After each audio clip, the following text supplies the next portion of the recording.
형님, 저 여승분 너무 아름다우신데요? 저런 분이 왜 절에 계실까요? 그러네. 우리가 가서 예뻐해주자.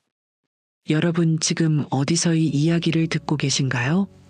집에서 시청하시는지, 사무실에서 시청하시는지 댓글로 알려주세요. 지금부터 예상하지 못할 반전 이야기가 시작됩니다. 끝까지 시청하시면 좋은 일이 가득 찾아갑니다. 2019년 가을, 경상북도 깊은 산속 천년고찰 법주사, 새 사업의 성공을 빌기 위해 찾아온 조폭 조직 간부 7명이 법당 앞에서 수군거렸습니다. 그들의 시선이 향한 곳에는 30대 초반의 아름다운 여승이 조용히 마당을 쓸고 있었어요. 지혜스님 법명이었습니다. 키 165cm의 단아한 체구에 맑고 깊은 눈동자를 가진 그녀는 이 절에 온 지 2년이 되었어요. 스님들 사이에서도 특별히 아름답기로 소문난 분이었죠. 하지만 그 아름다운 외모와 달리 눈빛 깊숙한 곳에는 뭔가 차가운 것이 숨어 있었습니다. 스님 잠깐만요. 조직의 2인자인 박성호가 다가갔습니다. 지혜 스님은 빗자루를 든 채 그들을 바라봤어요. 무엇을 도와드릴까요? 목소리는 고요하고 평화로웠습니다. 하지만 박성호는 그 목소리에서 뭔가 이상한 느낌을 받았어요. 너무 차분했거든요. 스님 같은 분이 왜 이런 곳에 계세요? 밖에 나가시면 얼마나 많은 남자들이. 그만하십시오. 짧고 단호하게 박성호의 말을 끄는 거죠. 하지만 조폭들은 이미 아름다운 여승에게 흥미를 느끼고 있었습니다. 성격도 있으시네. 그래, 그런 게 또 매력적이지. 다른 조직원들도 하나둘 다가오기 시작했고 총 7명이 그녀를 둘러쌌어요. 법당 앞 넓은 마당, 다른 스님들은 모두 법회 준비로 법당 안에 있었습니다. 아무도 없었죠. 스님, 우리 같이 차나 한 잔 어때요? 절밖에 좋은 찻집이 그때였습니다. 지혜 스님이 빗자루를 천천히 내려놓으며 말했어요. 마지막 경고입니다. 불공드렸으면 이제 가세요. 그 순간 공기가 달라지며 뭔가 섬뜩한 기운이 흘렀어요. 하지만 조폭들은 그것을 알아차리지 못했습니다. 박성호가 한 발 더 다가섰어요. 경고. 이게 예뻐해주니까 기어오르네. 재밌네. 진짜 재밌어. 그 순간 지혜 스님의 눈빛이 변했습니다. 온화하던 눈동자가 순식간에 얼음처럼 차가워졌어요. 마치 다른 사람이 된 것처럼 말이죠. 후회하게 될 겁니다. 후회? 누가 누굴 후회시킨다고? 박성호가 손을 뻗어 그녀의 어깨를 잡으려 했는데 바로 그 순간이었어요. 뭔가 번개처럼 빠른 일이 일어났습니다. 박성호가 비명을 지르며 바닥에 무릎을 꿇었어요. 손목이 이상한 방향으로 꺾여 있었습니다. 방금 뭐야? 아무도 그녀가 언제 움직였는지 보지 못했어요. 마치 바람처럼 너무 빨랐거든요. 형님, 다른 조직원들이 당황하며 달려들었습니다. 하지만 그것은 더 큰 실수였어요. 지혜 스님은 마치 춤을 추듯 우아하게 움직였습니다. 한 사람의 턱을 정확히 가격하고 다른 사람의 무릎 뒤를 차고 세 번째 사람의 목을 눌렀어요. 저거 대체 뭐야? 사람 맞아? 나머지 조직원들은 공포에 질려 뒷걸음질 쳤습니다.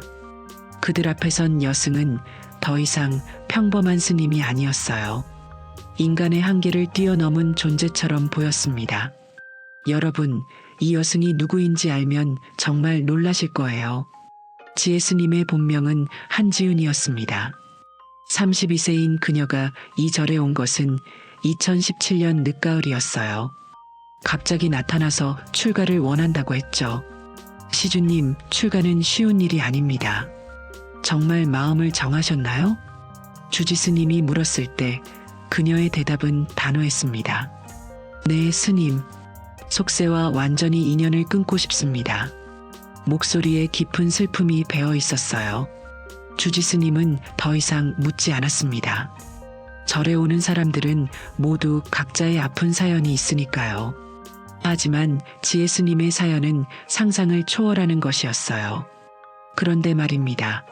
이 조용한 여승에게는 아무도 모르는 충격적인 과거가 있었습니다.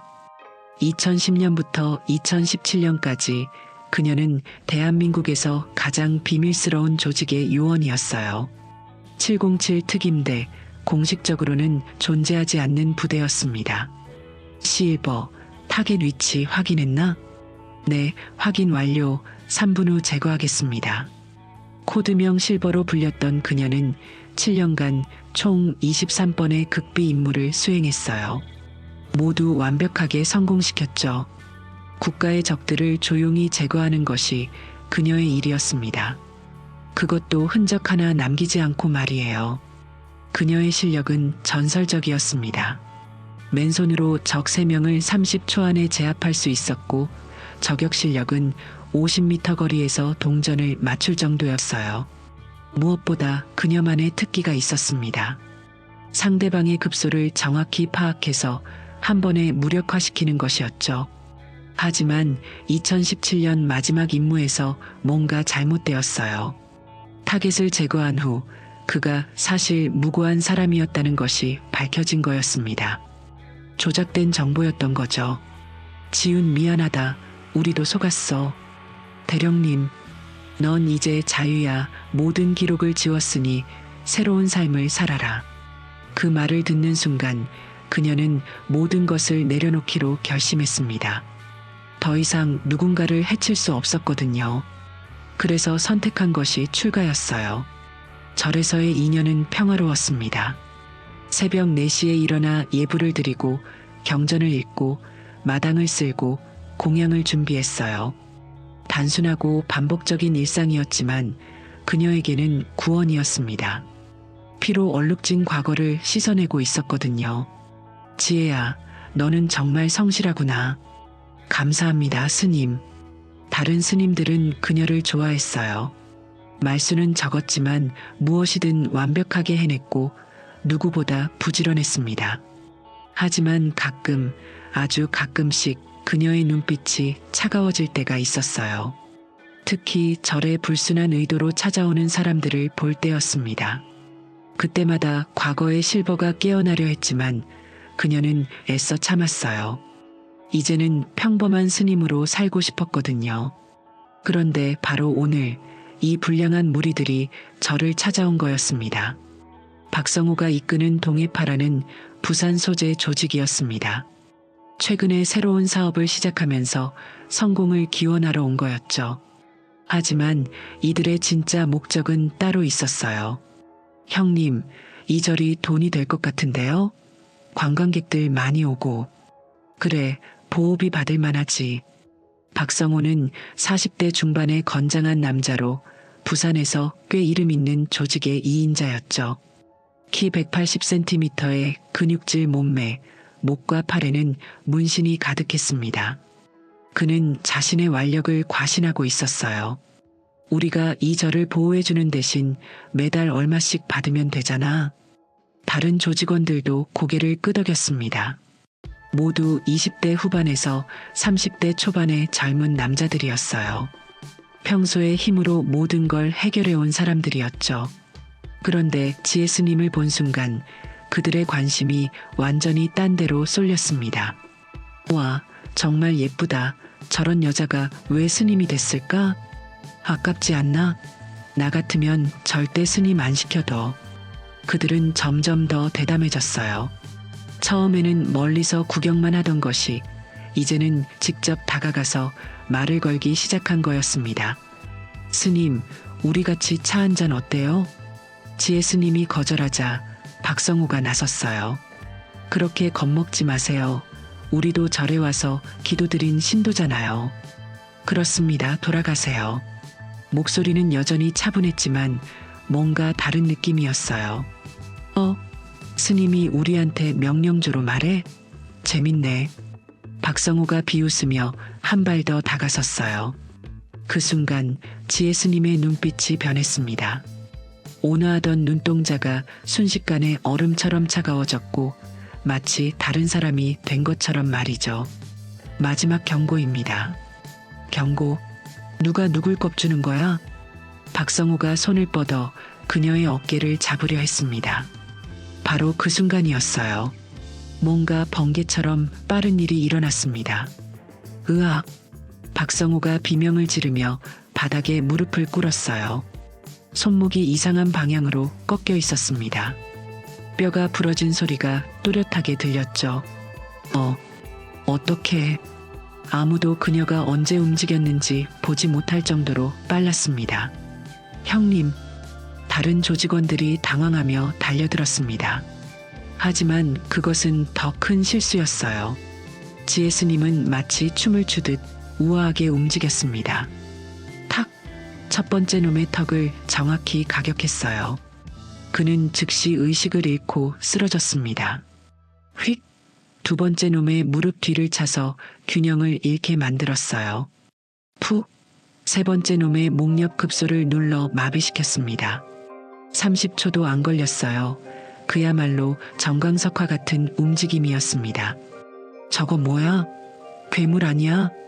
나머지 3명은 공포에 질려 뒷걸음질 쳤습니다. 그들 앞에선 여승은 더 이상 평범한 스님이 아니었어요. 뭔가 무서운 존재였습니다. 살기까지 느껴졌거든요. 또 도망쳐. 나머지 3명이 비명을 지르며 도망치려 했습니다. 하지만 지혜스님은 그들을 그냥 보내줄 생각이 없었어요.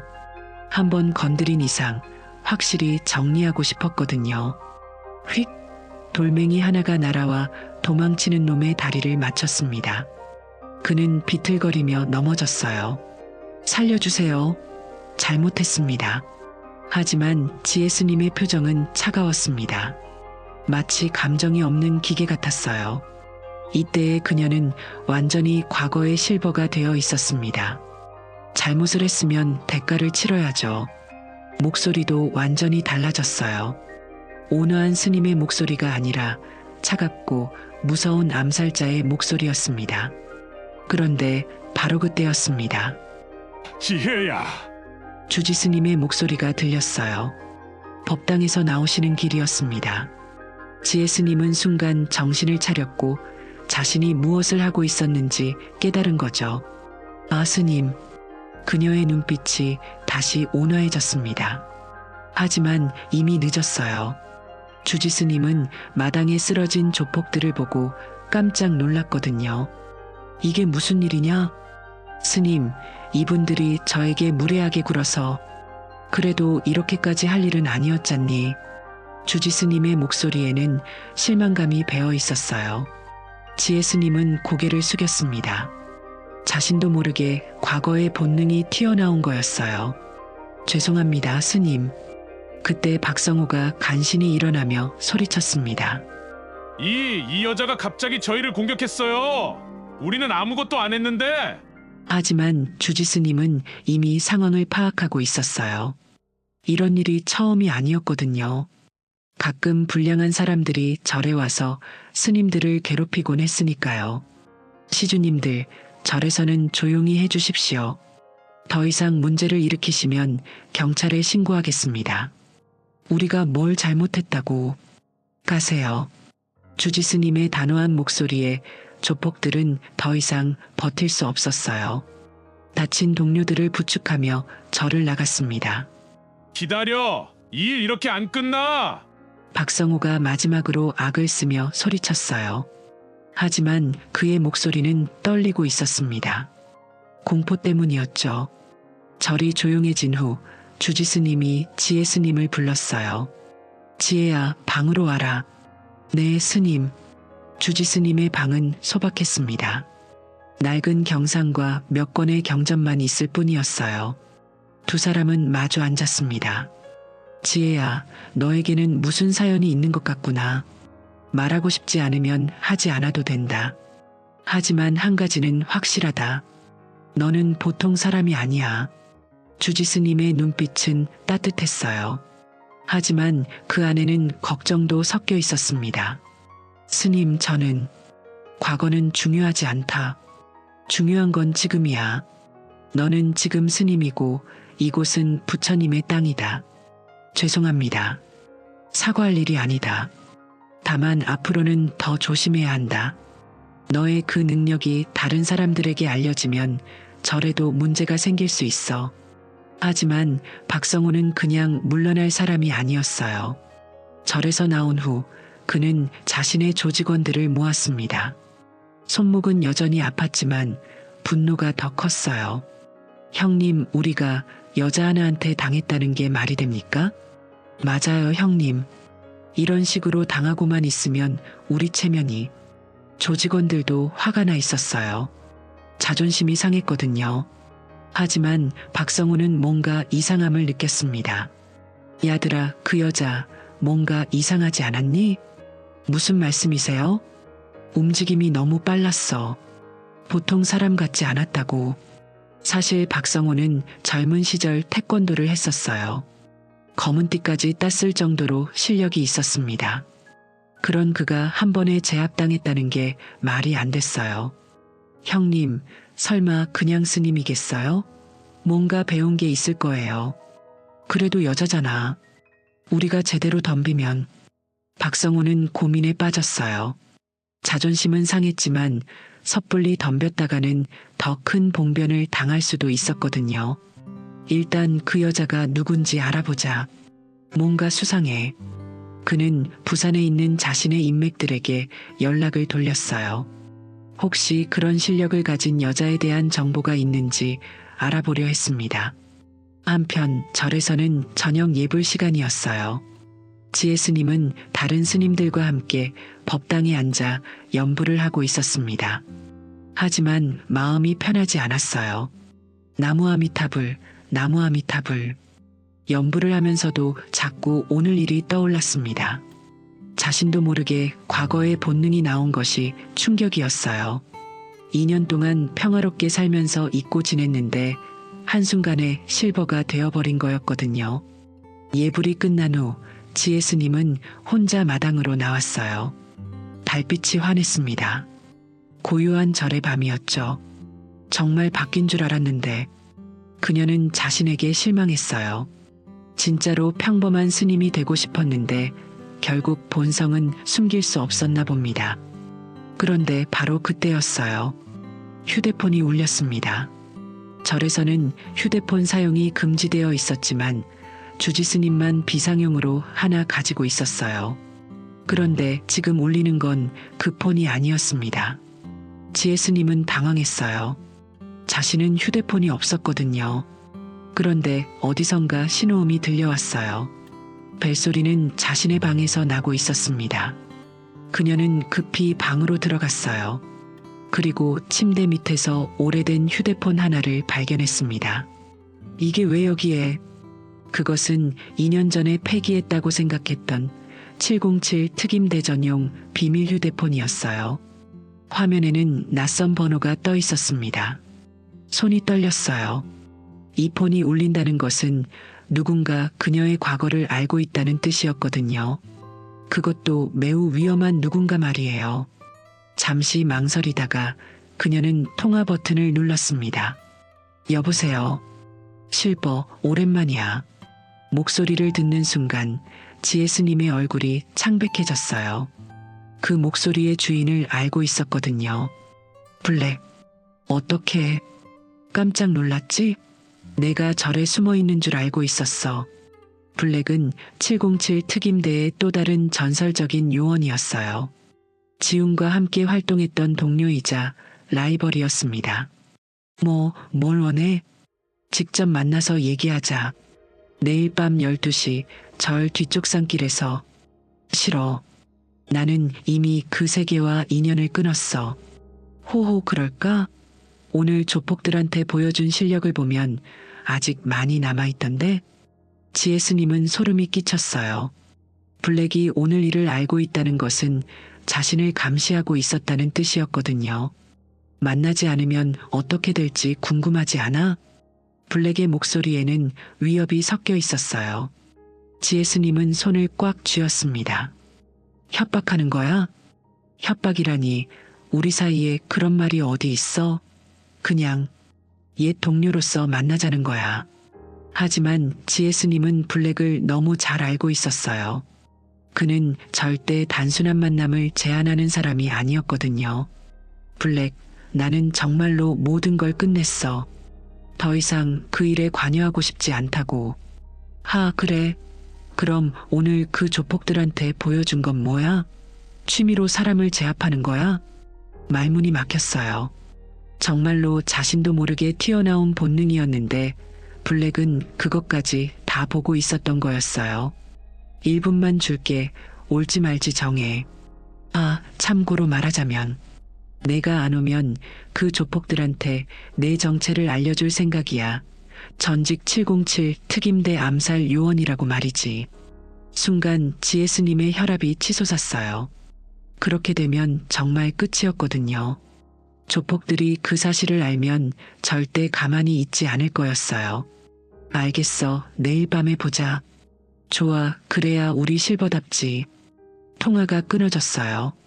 GS님은 휴대폰을 바닥에 내려놓고 깊은 한숨을 쉬었습니다. 평화로웠던 인연이 한순간에 무너지는 기분이었어요. 다음 날 낮 절은 평소와 다름없이 조용했습니다. 하지만 GS님의 마음은 전혀 평온하지 않았어요. 블랙과의 만남이 계속 머릿속을 맴돌았거든요. 지혜야, 오늘따라 안색이 안 좋구나. 점심 공양 시간에 다른 스님이 걱정스럽게 말했어요. 별일 아닙니다. 조금 피곤해서요. 몸조리 잘해라. 내가 아프면 우리가 걱정된다. 다른 스님들의 따뜻한 관심이 더욱 마음을 아프게 했어요. 이 평화로운 일상을 지키고 싶었는데 과거가 자꾸 발목을 잡는 것 같았습니다. 한편 박성호는 부산에서 여러 경로로 정보를 수집하고 있었어요. 하지만 쉽지 않았습니다. 형님, 그런 실력을 가진 여자에 대한 정보는 없습니다. 이상하네. 분명 뭔가 있을 텐데. 그때 조직의 정보 담당인 김철수가 다가왔어요. 형님, 혹시 군대나 경찰 출신일 가능성은 없을까요? 그럴 리가. 여자가 군 특수부대에 들어갈 수 있나? 요즘에는 여성 특수요원들도 있다고 하던데요. 박성호는 그 말에 뭔가 힌트를 얻은 기분이었어요. 하지만 더 구체적인 정보는 없었습니다. 밤이 되었어요. GS님은 다른 스님들이 모두 잠든 후 조용히 절을 나섰습니다. 약속 장소인 뒷산길로 향했어요. 산길은 어두웠지만 달빛이 있어서 길을 찾는 데는 문제 없었어요. 약속 시간보다 10분 일찍 도착했습니다. 일찍 왔네. 뒤에서 목소리가 들렸어요. 블랙이었습니다. 그는 언제나처럼 그림자에서 나타났어요. 오랜만이야, 실버. 블랙의 본명은 정민호였어요. 35세인 그는 GS님보다 3살 많았고 707 특임대에서도 최고 수준의 요원이었습니다. 키 178cm의 마른 체구에 날카로운 눈빛을 가진 그는 암살보다는 정보 수집과 잠입이 특기였어요. 왜 나를 찾는 거야? 직설적이네. 역시 너답다. 블랙이 웃으며 다가왔어요. 하지만 그 웃음에는 진정성이 없었습니다. 새로운 임무가 있어. 관심 없어. 들어보지도 않고? 이번엔 정말 큰일이야. 말했잖아. 나는 은퇴했다고. 은퇴? 호호, 그럼 오늘 낮에 그 조폭들이 다시 절에 나타났을 때는 어떻게 할 거야? GS님의 얼굴이 굳어졌어요. 뭐라고? 몰랐구나. 박성우라는 놈이 내 정체를 파헤치려고 혈안이 되어 있어. 곧 뭔가 찾아낼 거야. 그게 사실이야? 내가 언제 거짓말했나? 그리고 더 큰 문제가 있어. 블랙의 표정이 진지해졌어요. 우리 조직에서 배신자가 나왔어. 그리고 그 배신자가 내 위치를 팔려고 해. 배신자라고? GS님의 목소리가 떨렸어요. 707 특임대에서 배신자가 나온다는 것은 상상할 수 없는 일이었거든요. 그래. 코드명 골드. 기억나지? 순간 GS님의 얼굴이 창백해졌어요. 골드는 그녀와 함께 많은 임무를 수행했던 동료였습니다. 믿었던 사람이었어요. 골드가 왜? 돈이지 뭐. 중국 조직에서 엄청난 금액을 제안했다더군. 블랙의 목소리에는 분노가 섞여 있었어요. 동료의 배신은 그에게도 충격이었던 것 같았습니다. 그래서 내가 필요한 거야. 골드를 제거해야 해. 안 돼. GS님이 단호하게 거절했어요. 나는 더 이상 사람을 죽이지 않겠다고 했잖아. 그럼 골드가 내 정보를 팔면 어떻게 할 거야? 여기 있는 스님들은? 주지스님은? 블랙의 말에 GS님은 말문이 막혔어요. 정말로 자신의 정체가 노출되면 절에도 위험이 닥칠 수 있었거든요. 시간이 없어. 골드는 이미 부산에 와 있어. 아마 내일 모레쯤이면 내 위치를 정확히 파악할 거야. 부산에? 그래. 그리고 더 심각한 건 그가 중국 조직의 킬러들과 함께 움직이고 있다는 거야. GS님은 깊은 고민에 빠졌어요. 평화로운 삶을 지키려고 했는데 결국 과거가 발목을 잡는 상황이었습니다. 생각해 볼 시간을 줘. 하루만. 내일 밤 다시 여기서 만나자. 블랙이 사라진 후 GS님은 혼자 산길에 서 있었어요. 멀리서 절의 불빛이 보였습니다. 평화로운 그곳이 곧 전쟁터가 될 수도 있다는 생각에 마음이 아팠어요. 다음 날 아침 절에는 이상한 분위기가 흘렀어요. 새벽 일찍부터 낯선 차들이 절 주변을 배회하고 있었거든요. 지혜야, 요즘 이상한 사람들이 자주 오는 것 같지 않니? 주지스님이 걱정스럽게 말했어요. 그런가요? 어제도 밤늦게 누군가 절 주변을 돌아다니는 것 같았어. 혹시 내가 아는 사람들이니? 지혜스님은 가슴이 철렁했어요. 이미 위험이 시작된 것 같았습니다. 아닙니다, 스님. 전혀 모르는 사람들이에요. 하지만 마음속으로는 벌써 계획을 세우고 있었어요.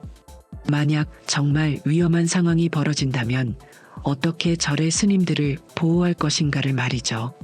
점심시간쯤 박성호가 다시 절을 찾아왔어요. 이번에는 혼자였습니다. 스님, 어제는 죄송했습니다.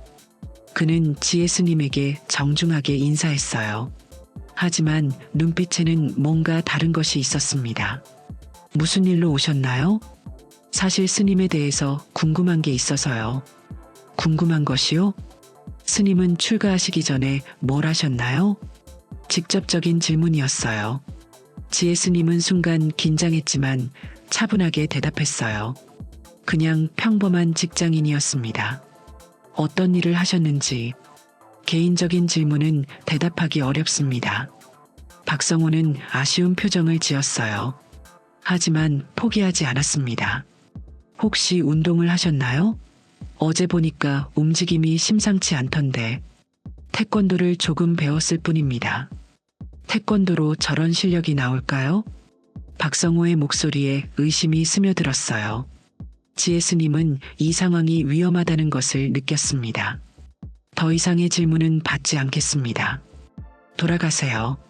아, 그래요? 그럼 하나만 더 물어보죠. 박성호가 갑자기 휴대폰을 꺼냈어요. 화면에는 어떤 사진이 있었습니다. 이 사람 아세요? 사진 속에는 정민호, 즉 블랙이 있었어요. 지혜 스님은 최대한 평정심을 유지하려 했지만 순간적으로 표정이 굳어졌습니다. 모르는 분입니다. 하지만 박성호는 그 미묘한 표정 변화를 놓치지 않았어요. 정말요? 어젯밤에 이 사람과 만나지 않으셨나요? 무슨 말씀인지 모르겠습니다. 호호, 그래요? 그럼 이건 어떠세요? 박성호가 또 다른 사진을 보여줬어요. 이번에는 어젯밤 산길에서 블랙과 대화하는 지혜 스님의 모습이었습니다. 비록 어둡고 흐릿했지만 분명히 알아볼 수 있었어요. 감시하고 있었군요. 지혜 스님의 목소리가 차가워졌어요.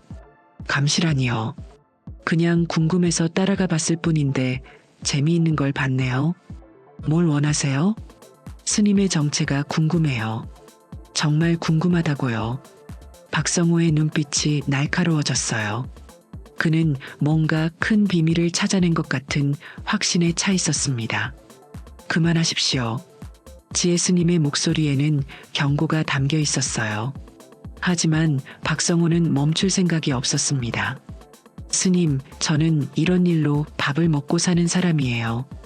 뭔가 수상한 게 있으면 끝까지 파헤치죠. 경고했습니다. 그래요? 그럼 이 사진들을 경찰서에 가져가서 신원 조회를 해볼까요? 아니면 인터넷에 올려서 누군지 찾아달라고 할까요? 그 순간 지혜 스님은 선택의 기로에 섰어요. 이대로 두면 정말로 자신의 정체가 노출될 수 있었습니다. 하지만 또다시 폭력을 쓰고 싶지는 않았어요. 잠깐만요. 지혜 스님이 손을 들어 박성호를 제지했어요. 대화로 해결해보죠. 오, 이제야 말이 통하네요. 박성호가 만족스러운 표정을 지었어요. 하지만 지혜 스님의 마음은 복잡했습니다. 정확히 뭘 원하세요? 간단해요. 진실이 알고 싶을 뿐이에요. 진실을 알면 어떻게 하실 건가요? 그건 진실이 뭐냐에 따라 다르죠. 박성호는 교묘하게 대답했어요. 확답을 주지 않는 거였죠. 지혜 스님은 깊이 생각했어요. 이 상황에서 가장 현명한 선택이 무엇일까를 말이죠. 완전히 거짓말을 할 수도 없고 그렇다고 진실을 다 말할 수도 없었어요. 제가 특별한 훈련을 받은 적이 있습니다. 어떤 훈련이요? 자세한 건 말할 수 없어요. 다만 과거의 일이고 지금은 완전히 새로운 삶을 살고 있다는 것만 알아주세요. 박성호는 그 말을 곰곰 생각해 봤어요. 뭔가 큰 그림이 그려지는 것 같았습니다. 혹시 군대나 경찰 쪽이었나요? 지혜 스님은 대답하지 않았어요. 침묵이 흘렀습니다. 아, 그렇구나. 그럼 아마 특수부대나 그런 쪽이었겠네요. 박성호가 혼자 추리하며 고개를 끄덕였어요. 물론 정확한 답은 아니었지만 어느 정도 납득할 만한 설명이었습니다. 그래서 출가를 하신 거군요. 뭔가 힘든 일이 있으셨나 보네. 지혜 스님은 놀랐어요. 박성호가 생각보다 이해심이 있었거든요. 스님, 저도 사실은 이해해요. 저희 같은 일을 하다 보면 가끔 그런 분들을 만나거든요. 과거에 힘든 일을 겪고 새로운 삶을 찾으려는 분들 말이에요. 다만 한 가지만 약속해 주세요. 뭐요? 우리 조직에는 손대지 마세요. 서로 건드리지 말고 조용히 지내는 거예요. 지혜 스님은 그 제안을 받아들일 수 있었어요. 사실 처음부터 그들과 얽히고 싶지 않았거든요. 알겠습니다. 저희도 평화롭게 지내고 싶어요. 좋아요. 그럼 어제 일은 서로 잊어버리죠. 박성호가 손을 내밀었어요. 지혜 스님은 잠시 망설이다가 그 손을 잡았습니다. 그런데 스님, 하나만 더 물어봐도 될까요? 뭔가요? 어젯밤에 만난 그 사람, 혹시 위험한 사람 아닌가요? 지혜 스님은 순간 당황했어요. 박성호가 블랙을 위험하다고 느꼈다는 것이었거든요. 왜 그렇게 생각하세요? 그냥 느낌이에요. 제가 이런 일을 오래 하다 보니까 위험한 사람들의 기운이라는 게 있거든요. 박성호의 직감은 맞았어요. 블랙은 정말로 위험한 사람이었습니다. 혹시 그 사람 때문에 스님이 곤란한 상황에 처하신 거 아닌가요? 만약 그렇다면 저희가 도울 수도 있어요. 지혜 스님은 깜짝 놀랐어요. 조폭이 자신을 도와주겠다고 하다니요. 무슨 말씀이세요? 스님, 저희도 나름대로 의리가 있는 사람들이에요. 어제는 신뢰를 했지만 지금은 스님을 존경하고 있어요. 존경이요? 네. 과거의 힘든 일을 뒤로하고 새로운 삶을 사시는 모습이 멋있어요. 저희도 언젠가는 그럴 수 있을까요? 박성호의 말에는 진심이 담겨 있었어요. 그도 나름대로 현재의 삶에 회의를 느끼고 있었던 것 같았습니다. 박씨, 저는... 제 이름을 아시는군요. 어제 들었어요. 그렇군요. 스님, 정말로 도움이 필요하시면 언제든 연락하세요. 박성호가 명함을 건네줬어요. 지혜 스님은 망설이다가 받았습니다. 고맙습니다. 하지만 아마 필요 없을 거예요. 그래도 가지고 계세요. 세상 일은 모르잖아요. 박성호가 돌아간 후 지혜 스님은 혼자 서 있었어요. 예상치 못한 전개였습니다. 적이 될 뻔했던 사람이 도움을 제안하다니요. 하지만 평화는 오래가지 않았어요. 박성호가 떠난 지 2시간 후 절에 또 다른 방문객들이 나타났습니다. 이번에는 정말로 위험한 냄새가 났어요. 검은색 세단 세대가 절 입구에 멈춰섰어요. 차에서 내린 것은 동양인 5명과 서양인 2명이었습니다. 모두 정장을 입고 있었지만 걸음걸이와 눈빛에서 범상치 않은 기운이 느껴졌어요. 저 사람들 뭔가 이상해. 마당을 쓸던 다른 스님이 지혜 스님에게 속삭였어요. 저도 그렇게 생각해요. 일단 법당 안으로 들어가세요. 지혜 스님은 즉시 상황을 파악했어요. 저들은 관광객이 아니었습니다. 전문적인 킬러들이었거든요. 일행 중 리더로 보이는 남자가 앞으로 나왔어요. 40대 중반의 중국인으로 보였고 얼굴에는 깊은 상처가 있었어요. 안녕하세요. 저희는 한국 관광을 온 중국인들입니다. 하지만 그의 한국어는 너무 완벽했어요. 오히려 어색할 정도로 말이죠. 어떻게 도와드릴까요? 지혜 스님이 평온한 목소리로 물었어요. 하지만 마음속으로는 벌써 여러 가지 계산을 하고 있었습니다. 사실 저희가 찾는 사람이 있어서요. 혹시 한지훈이라는 여성을 아시나요? 순간 지혜 스님의 심장이 멈춘 것 같았어요. 자신의 본명을 정확히 알고 있었거든요. 모르는 이름입니다. 그래요? 하지만 정보에 따르면 이 절에 계신다고 했는데 리더가 천천히 주위를 둘러봤어요. 마치 먹잇감을 찾는 사냥꾼 같았습니다. 잘못 아신 것 같습니다. 이 절에는 그런 분이 없어요. 혹시 지혜 스님이라고 불리는 분은 계신가요? 이번에는 본명까지 알고 있었어요. 지혜 스님은 이제 확신했습니다. 블랙이 말했던 골드의 배신이 현실이 된 거였어요. 제가 지혜입니다. 더 이상 숨길 수 없었어요. 어차피 정확한 정보를 가지고 있는 상황에서 거짓말은 의미가 없었습니다. 아, 그렇군요. 우리가 찾던 분이네요. 리더의 목소리가 차가워졌어요. 동시에 다른 요원들도 자연스럽게 포위 진영을 만들기 시작했습니다. 무슨 일로 저를 찾으시나요? 간단해요. 함께 가시면 됩니다. 어디로요? 묻지 마세요. 순순히 따라오시면 다른 스님들에게는 해를 끼치지 않겠습니다. 협박이었어요. 지혜 스님은 주변을 둘러봤습니다. 다른 스님들이 멀리서 이상함을 느끼고 지켜보고 있었어요. 시간을 주세요. 준비할 게 있어서요. 3분. 리더가 시계를 봤어요. 지혜 스님은 후회했어요. 블랙의 제안을 거절한 것을. 미리 골드를 막았다면 이런 일은 일어나지 않았을 거였거든요. 그런데 바로 그때였습니다. 여기서 뭐 하는 거야? 뒤에서 익숙한 목소리가 들렸어요. 박성호였습니다. 그가 조직원 4명과 함께 절로 다시 돌아온 거였어요. 당신들은 누구죠? 박성호가 중국인들을 경계하며 물었어요. 조폭으로서의 직감이 작동한 거였죠. 관계없는 일입니다. 비켜주세요. 관계없는 일? 여기는 우리 구역이에요. 박성호의 목소리에 위협이 섞였어요. 그는 지혜 스님과의 약속을 지키려 했던 거였습니다. 마지막으로 말씀드리겠습니다. 비켜주세요. 중국인 리더도 만만치 않았어요. 하지만 박성호도 물러서지 않았습니다. 스님, 이 양반들은 뭐예요? 박성호가 지혜 스님에게 물었어요. 그녀는 순간 고민했습니다. 박성호를 위험에 빠뜨리고 싶지 않았거든요. 관련 없는 분들이에요. 들어가세요. 안 돼요. 뭔가 이상해요. 박성호는 자신의 직감을 믿었어요. 그리고 그 직감은 옳았습니다. 야들아, 준비해. 박성호의 신호에 조직원들이 긴장했어요.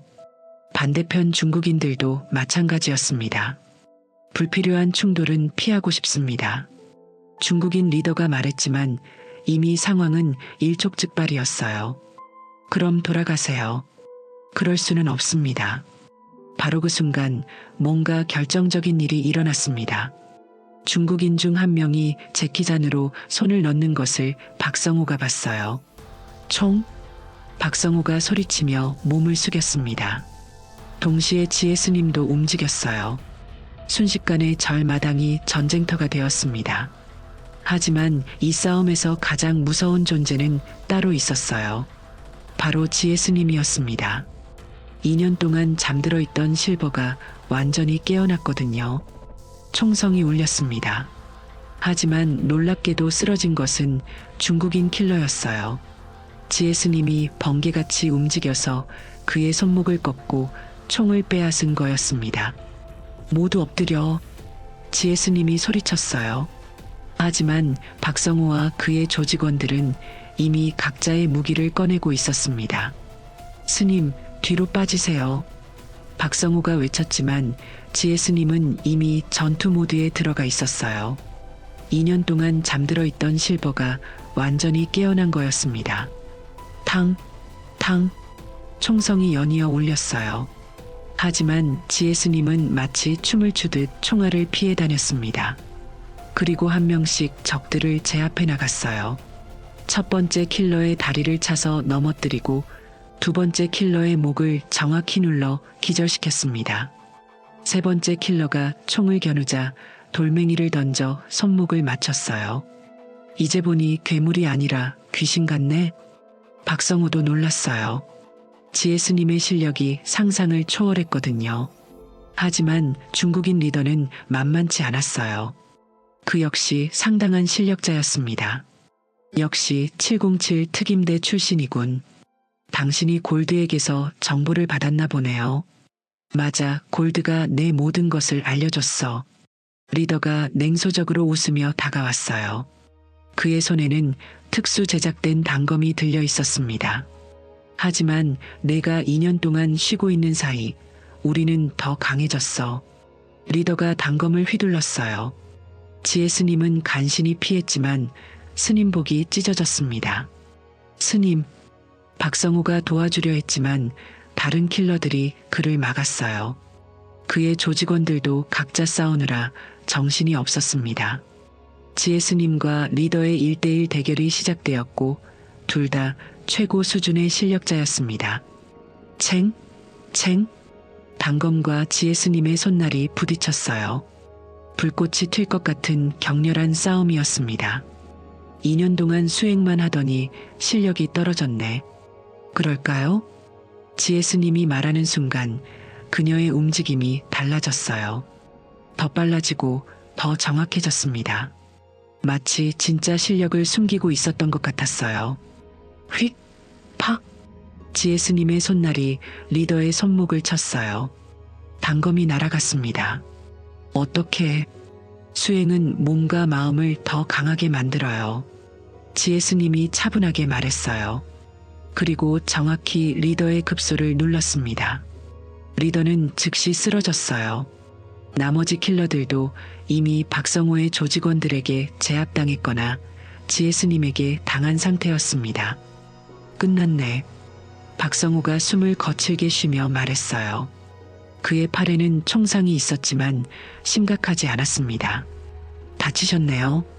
이 정도는 괜찮아요. 그런데 스님, 정말 대단하시네요. 박성호의 눈빛에는 경외감이 섞여 있었어요. 하지만 지혜 스님의 표정은 어두웠어요. 결국 다시 폭력을 사용하게 된 것이 마음에 걸렸거든요. 스님들은 괜찮나요? 네, 모두 법당 안으로 피해서 안전해요. 다행히 다른 스님들은 다치지 않았어요. 하지만 절의 평화는 완전히 깨진 상태였습니다. 이 사람들을 어떻게 할까요? 박성호가 쓰러진 킬러들을 가리키며 물었어요. 경찰에 신고해야죠. 그럼 스님도 조사를 받으시게 될 텐데. 그때 뒤에서 또 다른 목소리가 들렸어요. 그럴 필요 없어. 블랙이었습니다. 그가 언제 나타났는지 모르게 절 마당에 서 있었어요. 블랙, 늦어서 미안해. 하지만 결국 내가 해결했네. 블랙이 쓰러진 킬러들을 살펴봤어요. 이 사람들은 내가 처리할게. 공식적으로는 아무 일도 없었던 거야. 골드는 이미 처리했어. 더 이상 내 정보가 새어나갈 일은 없을 거야. 지혜 스님은 복잡한 기분이었어요. 결국 또다시 피를 흘리는 일에 연루된 것이었거든요. 이제 정말 끝인가요? 그래, 이제 평화롭게 살 수 있어. 블랙이 보장했어요.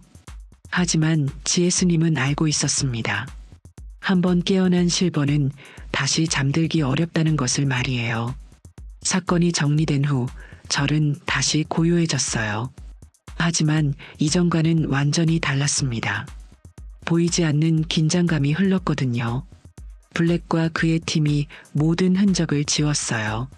쓰러진 킬러들도, 총알 자국도, 심지어 혈흔까지 모두 사라졌습니다. 마치 아무 일도 없었던 것처럼 말이에요. 정말 신기하네요. 박성호가 감탄했어요. 그는 처음으로 국정원의 뒤처리 과정을 목격한 거였어요. 이제 아무것도 기억하지 마세요. 블랙이 박성호에게 당부했어요. 물론이죠. 저희 같은 사람들은 원래 입이 무거워요. 박성호가 웃으며 대답했어요. 하지만 그의 눈빛에는 진지함이 있었습니다. 블랙이 떠난 후 절에는 지혜 스님과 박성호만 남았어요. 박성호의 조직원들은 이미 병원으로 향했습니다.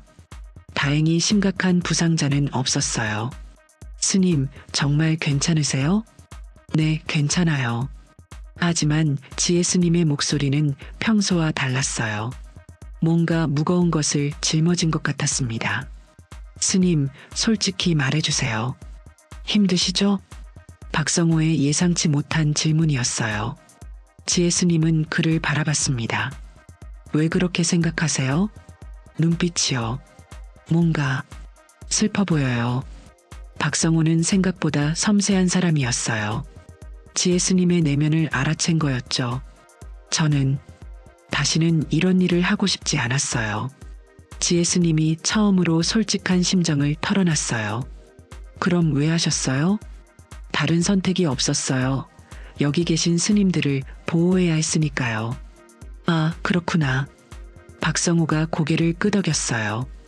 그도 비슷한 경험이 있었거든요. 원하지 않는 일을 해야 하는 상황 말이에요. 스님, 저도 가끔 그래요. 이런 일을 그만두고 싶을 때가 있어요. 정말요? 네, 특히 가족들을 볼 때요.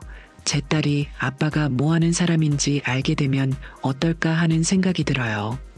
박성호의 목소리에 진심이 담겨 있었어요. 딸이 있으세요? 네, 초등학교 3학년이에요. 정말 예쁜 딸이죠. 박성호의 얼굴이 부드러워졌어요. 딸 이야기를 할 때만큼은 무서운 조폭이 아니라 평범한 아버지였습니다. 그럼 왜 이 일을 계속하세요? 글쎄요. 이제 와서 다른 일을 할 수도 없고 가족들을 먹여 살려야 하니까요. 현실적인 이유였지만 그 안에는 깊은 고민이 숨어 있었습니다. 두 사람은 잠시 말없이 절의 야경을 바라봤어요. 달빛이 법당 지붕을 은은하게 비추고 있었습니다. 스님, 하나만 물어봐도 될까요? 뭔가요? 진짜로 계속 여기 계실 거예요? 무슨 말씀이세요? 오늘 일로 스님의 정체를 아는 사람들이 늘어났잖아요. 안전할까요? 박성호의 걱정은 일리가 있었어요. 비록 블랙이 모든 걸 처리했다고 하지만 완전히 안전하다고 할 수는 없었거든요. 생각해 보겠어요. 만약 다른 곳으로 가시게 된다면 저희가 도와드릴 수 있어요. 어떻게요? 새로운 신분, 새로운 거주지. 이런 건 저희가 더 잘 알거든요. 의외의 제안이었어요. 조폭이 전직 요원에게 신분 세탁을 도와주겠다고 하다니요. 왜 저를 도우려고 하세요? 의리죠. 스님이 저희를 지켜주셨으니까요. 박성호의 답변은 단순했지만 진심이었어요. 그때 법당에서 주지 스님이 나왔어요. 사건이 끝났다는 걸 아신 모양이었습니다. 지혜야, 괜찮니? 네, 스님. 괜찮아요.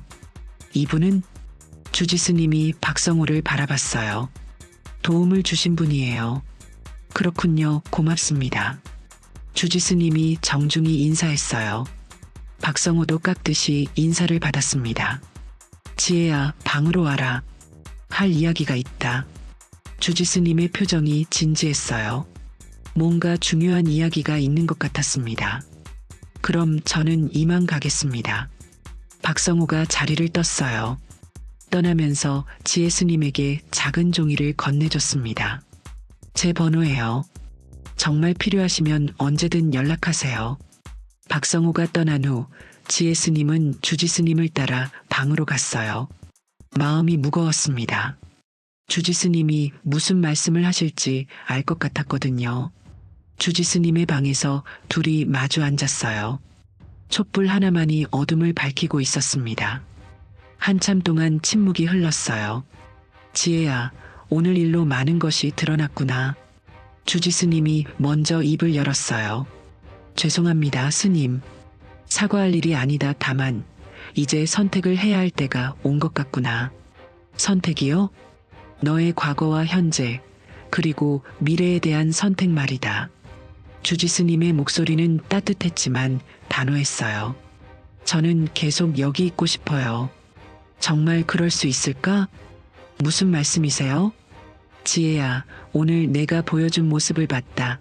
위기의 순간에 내가 선택한 것은 평화가 아니라 전투였어. 주지 스님의 지적이 가슴에 박혔어요. 사실이었거든요.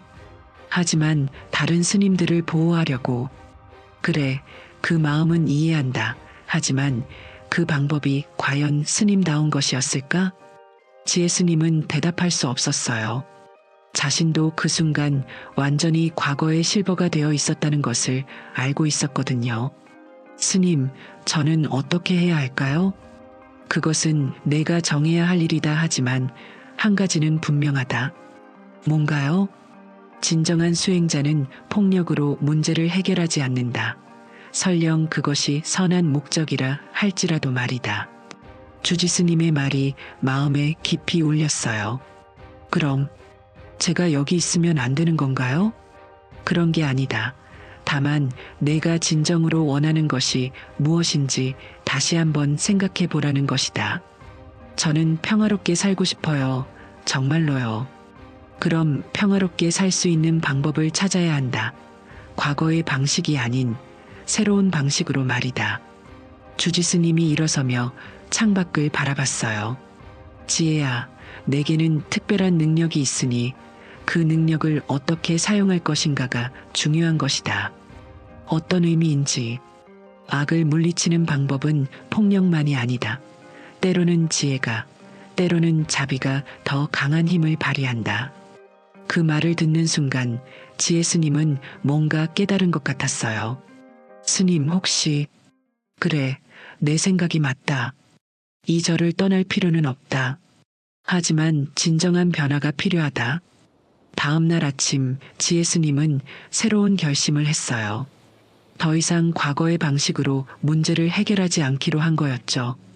박성호가 다시 저를 찾아왔어요. 어제 부상 때문에 병원에 갔다가 오는 길이었습니다. 스님, 어떻게 결정하셨어요? 계속 여기 있기로 했어요. 다행이네요. 그런데 괜찮을까요? 앞으로는 다른 방식으로 문제를 해결할 거예요. 다른 방식이요? 지혜 스님이 박성호를 바라봤어요. 그리고 예상치 못한 제안을 했습니다. 박씨, 혹시 새로운 삶을 살고 싶으시다면 도와드릴 수 있어요. 새로운 삶이요? 내 폭력이 아닌 다른 방법으로 사는 삶 말이에요. 박성호는 깜짝 놀랐어요. 하지만 거절하지 않았습니다. 어떻게요? 일단 작은 것부터 시작해요. 이 절에서 봉사활동을 해보시는 건 어떨까요? 봉사활동이요? 네, 절 주변 청소나 어려운 이웃들 도우기 같은 일이요. 박성호는 잠시 생각했어요. 그리고 의외로 긍정적인 반응을 보였습니다. 재미있을 것 같네요. 해보겠습니다. 그날부터 박성호는 정기적으로 저를 찾아와 봉사활동을 했어요. 처음에는 어색했지만 점점 마음의 평화를 찾아가는 것 같았습니다. 3개월 후 놀라운 변화가 있었어요. 박성호가 조직에서 완전히 손을 뗀 거였습니다. 그리고 작은 식당을 차려서 정직하게 살기 시작했어요. 스님 덕분이에요. 아니에요. 박씨 본인의 의지였어요.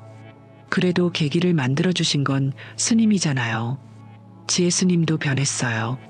더 이상 과거의 실버에 의존하지 않고 진정한 수행자의 길을 걷기 시작했습니다. 물론 쉽지 않았어요. 때로는 예전 방식이 그리울 때도 있었거든요. 하지만 새로운 방법이 더 강력하다는 것을 깨달았어요. 폭력으로는 사람의 마음을 바꿀 수 없지만 진심과 자비로는 가능했거든요. 1년이 흘렀습니다. 법주사는 예전보다 더 평화로워졌어요. 하지만 이전과는 다른 종류의 평화였습니다. 진정한 내면의 평화였거든요. 지혜 스님은 완전히 달라졌어요. 더 이상 과거의 그림자에 시달리지 않았습니다. 대신 자신의 경험을 다른 사람들을 돕는데 사용하기 시작했어요. 절에는 새로운 프로그램이 생겼습니다. 새로운 시작 상담소라는 이름의 작은 공간이었어요. 과거에 힘든 일을 겪었거나 잘못된 길을 걸었던 사람들을 위한 곳이었습니다. 스님, 정말 저도 바뀔 수 있을까요? 상담소를 찾아온 20대 청년이 물었어요. 그는 과거의 폭력 사건에 연루되어 고생하고 있었습니다. 물론이에요. 저도 그랬으니까요. 지혜 스님의 대답은 확신에 차 있었어요. 자신의 경험이 있었기 때문이었죠. 하지만 사람들이 절 믿지 않아요. 처음에는 그럴 수 있어요. 하지만 꾸준히 보여주면 달라져요. 어떻게 보여줘야 하나요? 작은 것부터 시작하세요. 매일 한 가지씩 선한 일을 하는 거예요. 지혜 스님의 조언은 단순했지만 효과적이었어요.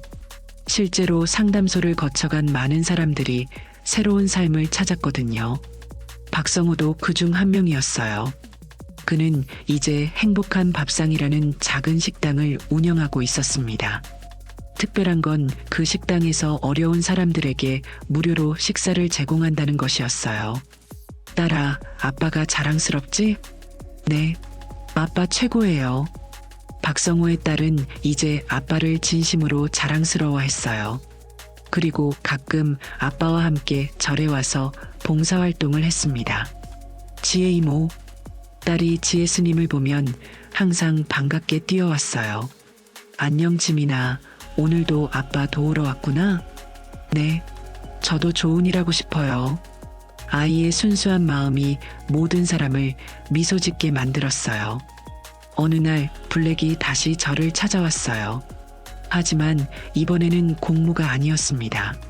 실버, 아니 지혜 스님, 왜 왔어요? 그냥 궁금해서 정말 행복해? 블랙의 질문에는 진심이 담겨 있었어요. 네, 정말 행복해요. 부럽네, 나도 언젠가는. 지금이라도 늦지 않아요. 글쎄, 내가 할 수 있을까? 해보세요. 작은 것부터요. 블랙은 잠시 생각하더니 고개를 끄덕였어요. 상담소 이야기 들었어. 나도 나중에 시간 되면 찾아가 봐도 될까? 언제든지 환영이에요. 6개월 후 놀랍게도 블랙도 조직을 떠났어요. 그리고 작은 보안업체를 차려서 정당한 일을 하기 시작했습니다. 스님 덕분이에요. 아니에요. 모두 본인들의 의지였어요. 지혜 스님은 항상 겸손했어요. 하지만 주변 사람들은 알고 있었습니다. 그녀의 진심과 끈기가 만들어낸 기적이라는 것을요. 주지 스님도 매우 기뻐했어요. 지혜야, 내가 진정한 보살이 되었구나. 아직 멀었어요, 스님. 아니다. 내가 하고 있는 일이 바로 보살의 길이야. 절에는 이제 다양한 사람들이 찾아왔어요. 상담을 받으러 오는 사람, 봉사활동을 하러 오는 사람, 그냥 마음의 평화를 찾으러 오는 사람들이었습니다. 어느 봄날 지혜 스님은 마당에서 꽃을 심고 있었어요. 그때 한 젊은 여성이 저를 찾아왔습니다. 스님, 안녕하세요. 안녕하세요. 무엇을 도와드릴까요? 저 힘든 일이 있어서 상담을 받고 싶어요. 그럼 상담소로 가시죠. 상담소에서 여성은 자신의 이야기를 털어놨어요. 과거에 잘못된 선택을 했고 지금 그 결과로 고생하고 있다는 이야기였습니다. 스님도 그런 경험이 있으세요? 네, 있어요. 제가 걸어온 길도 평탄하지 않았어요. 어떻게 극복하셨나요? 시간이 걸렸어요. 그리고 많은 사람들의 도움이 있었죠. 저도 할 수 있을까요? 물론이에요. 포기하지 않으면 반드시 길이 보여요. 그 여성은 울면서 고마움을 표했어요. 그리고 정기적으로 저를 찾아와 상담을 받기 시작했습니다. 해가 저물어가는 어느 날 지혜 스님은 법당 앞에 서서 하늘을 바라봤어요. 구름 사이로 석양이 아름답게 지고 있었습니다. 정말 평화롭다. 혼자 중얼거렸어요. 이제 진짜로 마음의 평화를 찾은 것 같았습니다. 박성호가 딸과 함께 다가왔어요. 스님, 감사 인사드리러 왔어요. 무슨 감사 인사요? 저희 가족이 이렇게 행복할 수 있게 해주셔서요. 그건 박 씨가 스스로 선택한 결과예요. 그래도 스님이 계기를 만들어주셨잖아요. 박성호의 딸이 지혜 스님에게 조그만 편지를 건네줬어요. 지혜 이모, 이거 제가 썼어요. 편지에는 아이다운 글씨로 이렇게 적혀 있었어요. 지혜 이모, 고마워요.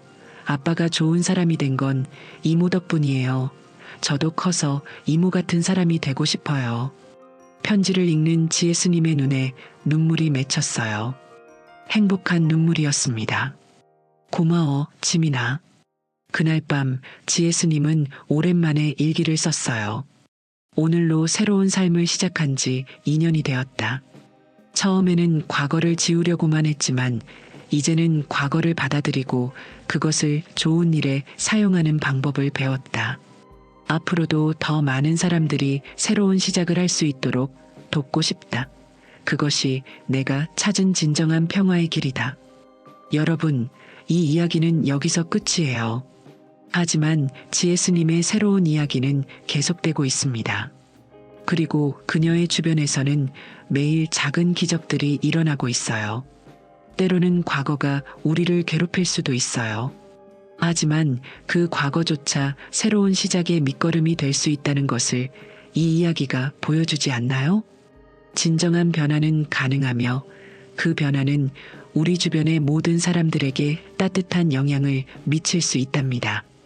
여러분도 어떤 어려움 속에 계시든 포기하지 마세요. 지혜 스님처럼 새로운 길을 찾을 수 있을 거예요. 그 길에서 여러분을 응원하겠습니다. 오늘도 끝까지 시청해 주셔서 감사합니다. 구독과 알림 설정 해두시면 매일매일 좋은 영상을 가장 먼저 시청하실 수 있습니다. 감동기억 채널을 구독해 주시는 모든 분들께 진심으로 감사하다는 말씀 전합니다. 답답한 마음이 있으신 분들, 어려운 일이 있으신 분들 댓글로 남겨주시면 함께 고민해 드리겠습니다. 항상 건강하시고 내일 또 뵙겠습니다.